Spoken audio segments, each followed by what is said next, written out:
झारखंड में संसदीय चुनाव के मुकाबले की तस्वीर साफ। राज्य की सभी 14 सीटों पर भाजपा और विपक्ष में होगा सीधा मुकाबला। इंडी अलायंस में सीट शेयरिंग पर 7-5-1-1 का फॉर्मूला हुआ फाइनल। पहली बार कोडरमा में होगा भाजपा और भाकपा माले के बीच मुकाबला। नमस्कार, आजाद सिपाही विशेष में आपका स्वागत है। मैं हूं राकेश सिंह। लोकसभा चुनाव की कहमा कहमी के बीच झारखंड में विपक्षी इंडी अलायंस ने सीट शेयरिंग को अंतिम रूप दे दिया है। हालांकि इसकी आधिकारिक घोषणा नहीं हुई है, लेकिन मुख्यमंत्री चंपाई सोरेन और कांग्रेस के प्रदेश प्रभारी गुलाम अहमद मीर के बीच एक दिन पहले हुई बातचीत में फॉर्मूले पर सहमति की बात छनकर सामने आ रही है। वैसे अभी जिस फॉर्मूले पर सहमति की बात कही जा रही है उसमें कुछ भी आश्चर्यजनक नहीं है, क्योंकि जिन 3 सीटों पर पेंच फंसा था वहां गठबंधन में शामिल पार्टियों ने आपसी सहमति बना ली है। बताया जा रहा है कि सिंहभूम सीट कांग्रेस ने झामुमो के लिए और कोडरमा सीट भाकपा माले के लिए छोड़ दी है। उधर लोहरदगा सीट पर झामुमो ने अपना दावा छोड़ दिया है।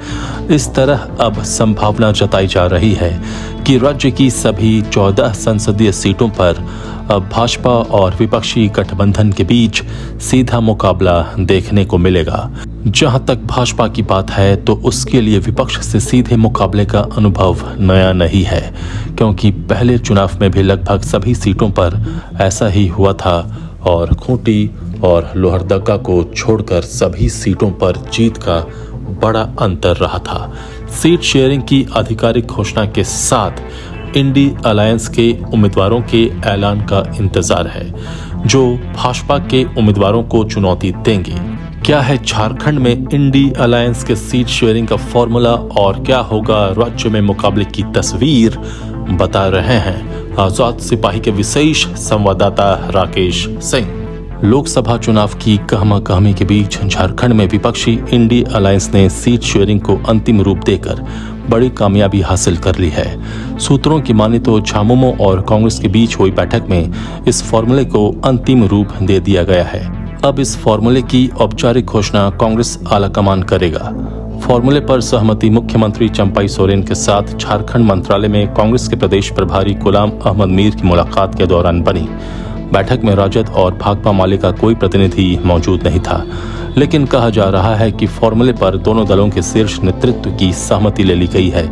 इस बैठक में एकजुट होकर चुनाव लड़ने और अधिक से अधिक सीट जीतने को लेकर रणनीति बनाई गई। इंडी अलायंस की समन्वय समिति से जुड़े बाकी सभी बिंदुओं पर मंथन करने के बाद सीट शेयरिंग का ऐलान करेगी। बैठक में झारखंड में लगातार भ्रमण के बाद मिले फीडबैक पर भी विस्तार से चर्चा हुई। इंडी अलायंस में सीट शेयरिंग तय हो जाने के बाद अब झारखंड के सभी 14 संसदीय क्षेत्रों में मुकाबले की तस्वीर साफ हो गई है। इन सभी सीटों पर इंडी गठबंधन में शामिल दल एकजुट होकर लड़ेंगे और सभी पर भाजपा को सीधा मुकाबला करना होगा। इसमें केवल भाकपा का पेंच है, जिसने 8 सीटों पर उम्मीदवार उतारने की घोषणा की है। यदि भाकपा इस घोषणा पर अड़ी रहती है तो फिर हजारीबाग और राजमहल जैसी सीटों पर त्रिकोणीय मुकाबला देखने को मिल सकता है। इंडी अलायंस के घटक दलों के भीतर से जो जानकारी छनकर सामने आई है उसके अनुसार कांग्रेस राज्य की 7 लोकसभा सीटों पर उम्मीदवार देगी। झामुमो को 5 सीटों पर उम्मीदवार खड़ा करना है, जबकि राजद और भाकपा माले को 1-1 सीट पर प्रत्याशी उतारना है। जानकारों का मानना है कि जिन 3 सीटों को लेकर इंडी अलायंस में पेंच फंसा था उसे भी हल कर लिया गया है। कांग्रेस ने सिंहभूम सीट झामुमो के लिए छोड़ दी है, जबकि कोडरमा सीट उसने भाकपा माले को दे दी है। उधर लोहरदगा सीट पर झामुमो ने अपना दावा छोड़ दिया है। फॉर्मूले के तहत कांग्रेस रांची, हजारीबाग, खूंटी, लोहरदगा, धनबाद, गोड्डा और चतरा सीट से उम्मीदवार देगी। झामुमो के कोटे में सिंहभूम, जमशेदपुर, गिरिडीह, दुमका और राजमहल सीट दी गई है। राजद को पलामू सीट से उम्मीदवार देने को कहा गया है, जबकि कोडरमा से भाकपा माले लड़ेगी। सीट शेयरिंग तय हो जाने के बाद अब सबसे बड़ा सवाल यह है कि इंडी अलायंस का यह फॉर्मूला कितना कारगर हो सकेगा। यह सही है कि सीधा मुकाबला होने से सभी सीटों पर रोमांचक मुकाबला देखने को मिलेगा, लेकिन 2019 के चुनाव परिणामों पर नजर डालने से स्पष्ट हो जाता है कि इंडी अलायंस के एकजुट होकर लड़ने से कोई खास अंतर नहीं आने वाला है। पिछली बार भी लगभग सभी सीटों पर सीधा मुकाबला ही हुआ था। पिछले चुनाव में राज्य की जिन 11 सीटों पर भाजपा एक सीट पर उसकी सहयोगी आजसू जीती थी, उनमें से खूंटी और लोहरदगा को छोड़कर हर सीट पर जीत का अंतर काफी बड़ा था। खूंटी और लोहरदगा में जीत का अंतर बहुत कम रहा था, लेकिन इस बार भाजपा ने लोहरदगा से समीर उरांव को उतारकर स्थिति में सुधार की कोशिश की है। इस बार इंडी अलायंस की तरफ से कहा जा रहा है कि यह महत्वपूर्ण नहीं है कि कौन कितनी सीट पर लड़ेगा, चुनावी मैदान में जीतने वाले उम्मीदवार को उतारा जाएगा। सीट के आंकड़े महत्वपूर्ण नहीं हैं। इस बार परिस्थितियां बदली हुई हैं। तमाम दावों और सीधे मुकाबले में भाजपा को पटखनी देने के दावों के बीच यह भी देखना दिलचस्प है कि इंडी अलायंस के पास जिताऊ उम्मीदवार हैं या नहीं। भाजपा ने 11 सीटों पर अपने उम्मीदवारों के नामों की घोषणा कर दी है, लेकिन विपक्ष की तरफ से अब तक किसी उम्मीदवार का नाम तय नहीं है। राजमहल सीट से विजय हांसदा एक बार फिर झामुमो की तरफ से उतरेंगे, यह लगभग तय है। इसके अलावा कांग्रेस के पास गोड्डा के अलावा कभी भी मजबूत उम्मीदवार नहीं है।